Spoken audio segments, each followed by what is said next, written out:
Rain tapped the cafeteria skylight like nervous fingers drumming glass as the 7th grade science fair descended into controlled chaos. Glue guns hissing, half-finished volcanoes smoking, papier-mâché atoms dangling crookedly from fishing wire. In the far corner near the janitor's closet, the mop bucket glinted dull silver under fluorescent lights, waiting, patient and still, like a loyal dog at rest. No one noticed the janitor. Not really. They never did. He moved like a shadow, quiet and precise, pushing his cart along the edges of adolescent noise. Mr. Albert, they called him. Gray beard, weathered hands, dark eyes that seemed to always be watching, as if he saw something more than gum wrappers and spilled juice boxes. His name tag was peeling. No one asked about the faded scar across his jawline or the way he flinched at the sound of ambulance sirens. On the 3rd floor, past the trophy cases that glinted with forgotten glory, a boy leaned too far over the rail. It happened in slow motion. His foot slipped on a slick patch of linoleum, and his small frame lurched forward, arms flailing like a bird suddenly aware it cannot fly. Time stopped. Not for the boy, not for the dozens of kids who screamed, but for Albert. He dropped the mop. It clattered loudly against tile as he sprinted, his keys jangling like a metallic heartbeat. The boy was airborne, and in that suspended second, Albert's old muscles remembered. Not janitor muscles, no. The lean, coiled reflexes of someone who'd once held life between his fingers, who'd cut through flesh and crisis like it was second nature. He dove, caught the boy mid-fall, crashed to the ground with the child in his arms, curling his body instinctively to absorb the impact. Gasps erupted from above. Teachers ran. A girl screamed. But Albert just lay there, blinking at the ceiling like it had whispered an old name. "Are you okay, sweetheart?" he asked the boy softly. His voice was frayed, rough, but kind. Yeah, I think so," the boy stammered, wide-eyed. Albert smiled faintly. He winced and sat up slowly. A teacher crouched beside them, breathless. "Jesus, Albert, are you all right?" she asked, eyes darting between him and the boy. He nodded once. "Just an old back. It remembers too much." That night, someone posted security footage, grainy but unmistakable. The fall, the catch, the precision, the calm. The internet lit up like dry brush meeting fire. "Hero janitor saves boy. Who is Mr. Albert? Former surgeon turned school custodian?" The phone rang at the school the next morning before the bell even rang. Reporters, alumni, old colleagues.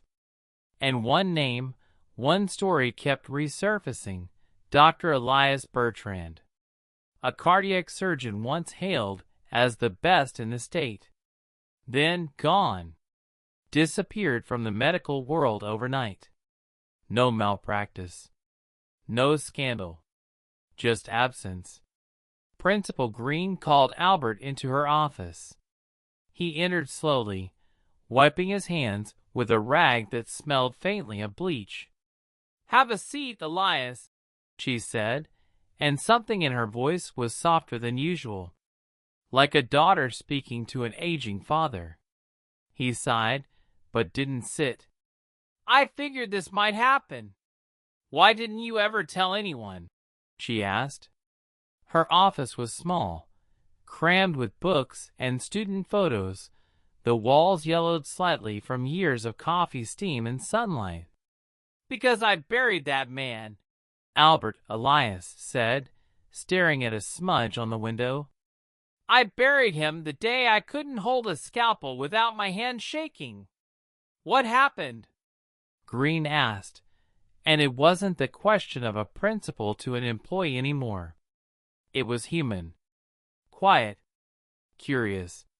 He closed his eyes. My wife. Aneurysm.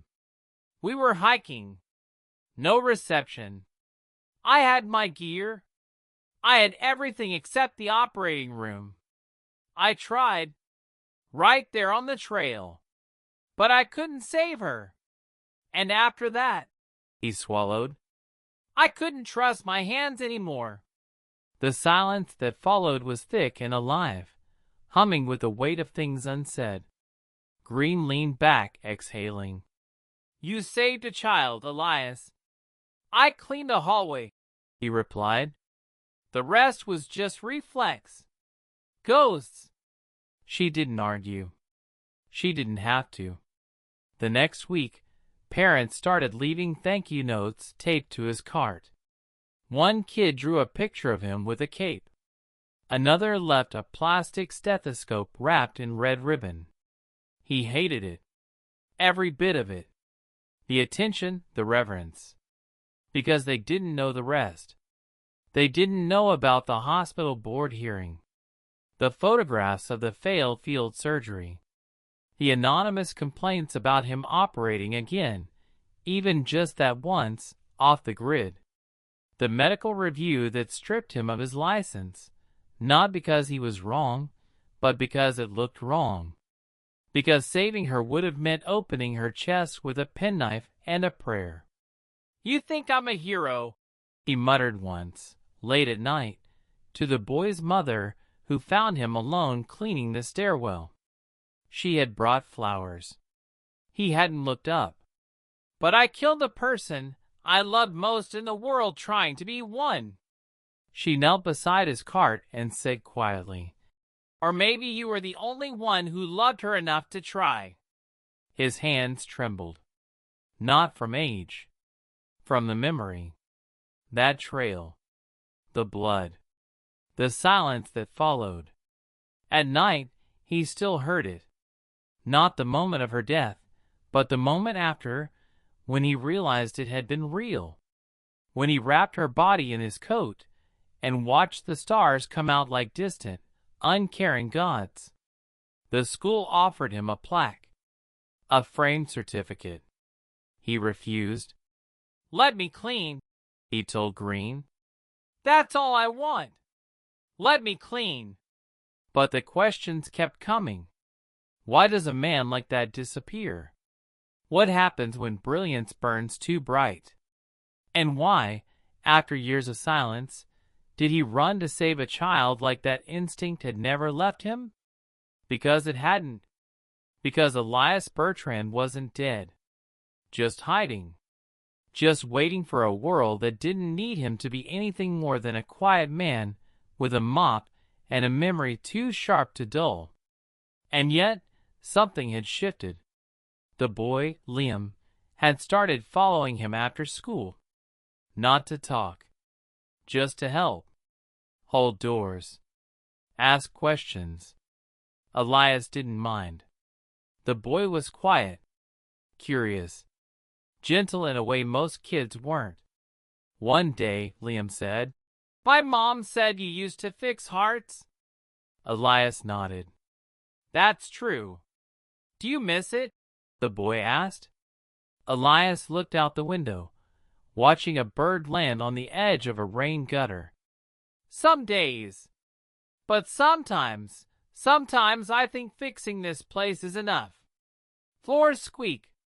Lights buzz. Things break. I know how to fix broken things. I just do it differently now. Liam was quiet for a long time. Then he said, I think my brother's heart is broken. Not like yours. Like inside. He cries in the bathroom at night. Elias turned. The boy's face was red. Small fists clenched. He doesn't want anyone to know. Elias knelt, placed a hand on the boy's shoulder. Sometimes, he said slowly, it's not the kind of broken you can see on a scan. It's the kind you sit with.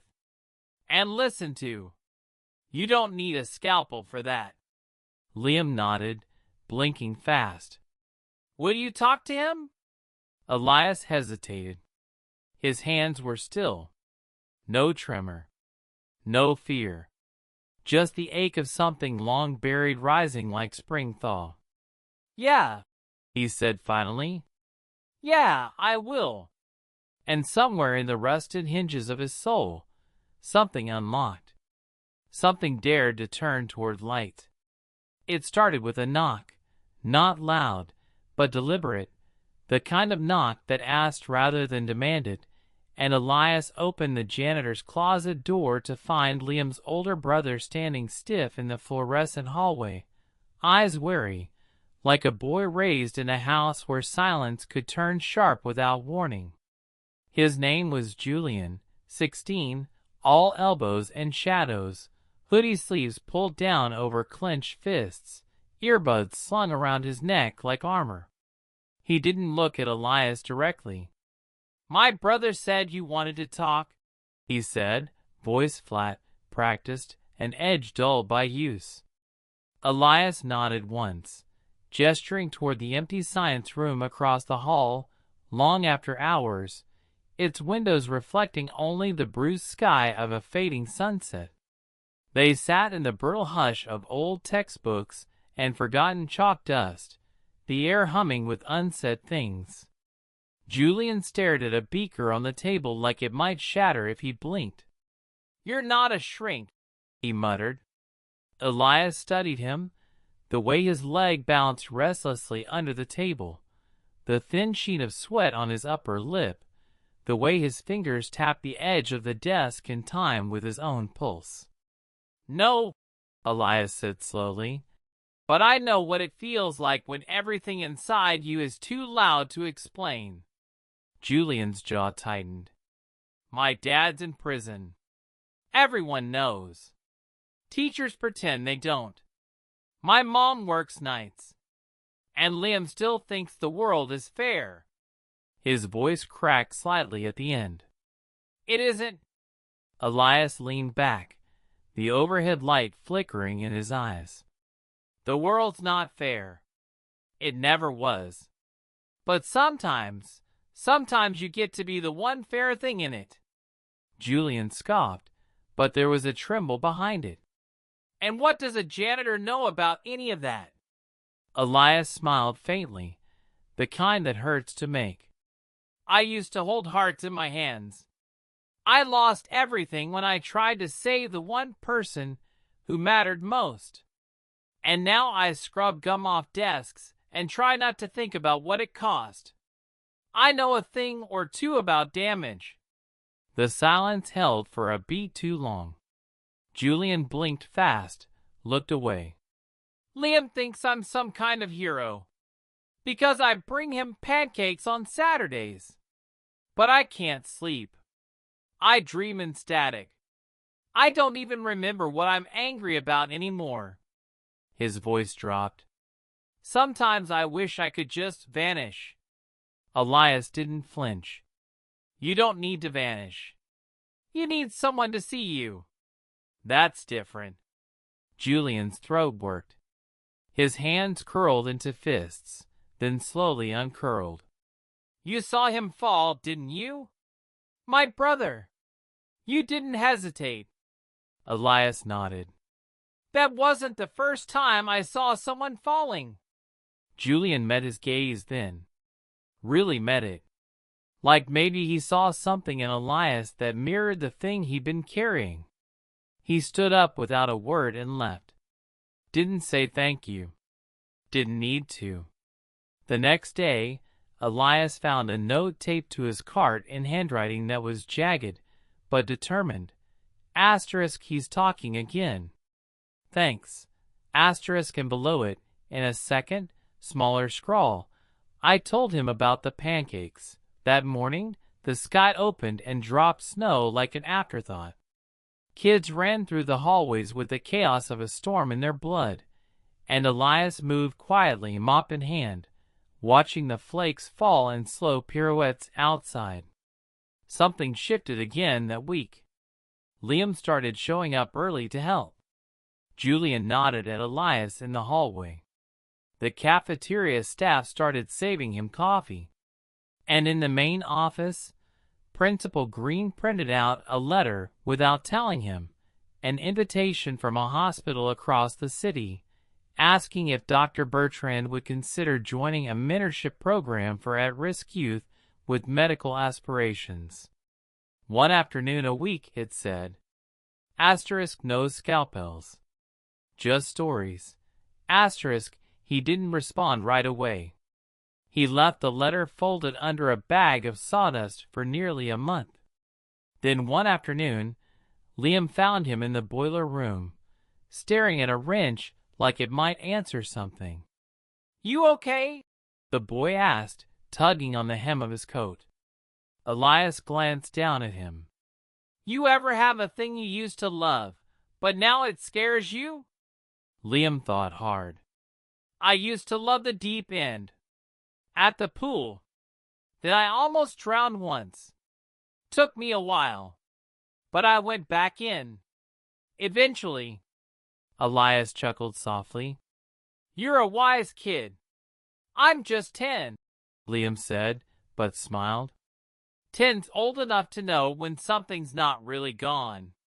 Just hiding." And that night, Elias wrote a letter back.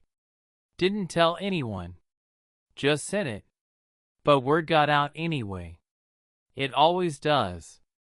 Not from him, he didn't brag, but from the counselor who saw him in the parking lot with a worn leather satchel, the one he hadn't carried in years. Or from the way the science teacher noticed he was standing straighter. Or maybe it was Julian, who told someone else. Either way, by the end of the week, people started whispering again. Not in mockery. Not with suspicion. With something like reverence. Still, he was cautious. Didn't want to be hoisted on anyone's pedestal. He kept mopping. Kept fixing loose lockers and broken pencil sharpeners. But there was a light behind his eyes again, something reignited, flickering through the grime. That was when the letter came, the other letter. Different paper. Different weight. Handwritten. No return address. Just his name, printed in ink that trembled slightly. Elias Bertrand. Inside, one line. Asterisk, you saved my son. I'm sorry for what I did to you. I need to speak to you. Asterisk below that, a name he hadn't seen in years. A name that stopped his breath in his throat. Dr. Malcolm Kearney. Hospital board chair. The one who'd stripped his license. The one who'd testified. The one who buried him professionally and, once, had been his closest friend. Elias sat back slowly, the paper trembling in his hands. Outside, a bell rang, and children flooded the halls, laughter and shouts ricocheting off lockers and linoleum. He folded the letter, tucked it into his coat pocket, and stared out the window at the slush piling up in corners. Something in him was unraveling. Or blooming. Maybe both. The last time Elias Bertrand entered a hospital, his hands had bled from climbing the side of a ravine with his wife's body strapped to his back, and her name caught in his throat like a prayer he no longer believed in. Now, years later, he walked through the same white corridors, not as a doctor, not as a husband, but as a man who had once stepped away from the world and somehow found himself again in the echo of small footsteps beside him. Julian didn't say much during the drive. He just stared out the window, hoodie pulled tight, earbuds in but silent. When they arrived, he handed Elias the envelope with the appointment details, then waited in the car, watching the doors close behind him like a gate to a memory that didn't belong to him. Elias walked slowly, not out of fear, but because the body remembers. It remembers the surgeries, the failures, The applause, the trial. It remembers betrayal with a precision that no instrument could replicate. When he saw Malcolm, the man looked smaller, somehow both aged and preserved, like a relic behind museum glass. He stood when Elias entered, eyes heavy but clear. "I wasn't sure you'd come," he said. Elias Saturday. "Neither was I."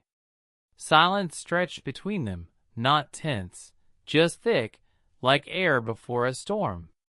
"You should know," Malcolm began. "I regretted it. Almost the moment I did it. But the board needed a clean narrative. And you," he trailed off. "You loved too much to follow protocol." Elias looked at his hands, folded in his lap. "She died anyway." "I know," Malcolm said, and something in his voice cracked. "That's why I couldn't forgive you then. Because I saw what you were willing to do for her, and I knew I wouldn't have. I envied it, hated it. Then I made it my duty to destroy it." Elias looked up, not with anger, but with a kind of distant clarity. "You did." Malcolm nodded slowly. "But you're not destroyed. Are you?" Elias exhaled. "No. Just repurposed." A small, bitter smile touched Malcolm's lips. "You've been working in a school." Elias nodded. "Sweeping floors. Fixing leaks. Teaching a few kids what I remember." "Why?" Malcolm asked, and not like an accusation, like a man who genuinely didn't understand. Elias looked at him, long and quiet. "Because when you lose the world you build your life around, sometimes you find peace in the quiet things. A child's question. A hallway silence. A clean floor. Because not everything worth saving bleeds." Malcolm looked away, blinked hard. "Would you come back? Not to operate, but to teach. Help guide the next generation. There's a place for you again. If you want it." Elias stood. His coat hung loose around his shoulders, the janitor's badge still clipped to the collar like a talisman. "I don't need a place. I have one. But I'll visit. I'll tell them stories. I'll show them what it means to care more than you're supposed to." Malcolm rose too, something like reverence in his eyes. "I'm sorry, Elias." "So am I," Elias said, and meant it. Not for the past, but for how long he had carried it like a punishment. Outside, the sky was pale, the kind of fragile blue that looks like it could crack with one wrong look. Julian waited by the curb, kicking gravel with his foot, and when he saw Elias, he straightened. "How'd it go?" he asked. Elias gave him the smallest of nods. "We said what needed saying." They drove home without music. Just the soft hum of tires on asphalt and the occasional flick of a turn signal. Back at the school, Liam had left something on Elias's cart. A tiny potted plant, barely sprouting, with a note tucked under the leaves, asterisk still growing. "Like you said," asterisk. Elias held it in his hands for a long time, then carried it to the closet, where the sun caught the windows just right in the morning. He placed it on the sill and watched it for a while, like it might move if he stayed quiet enough. That night, he walked home slower than usual. The streets were wet with thawing snow, puddles like fragments of sky underfoot. He passed the park where he used to sit with her, his wife, before the surgeries, before the quiet broke them. And for the first time in years, he let himself sit on that bench again. The wood was cold, the city humming low in the distance. He didn't cry. He didn't need to. The grief had softened around the edges, like sea glass worn smooth by time and tide. Somewhere behind him, a child laughed. A bird lifted from a lamppost, trailing a feather in its wake.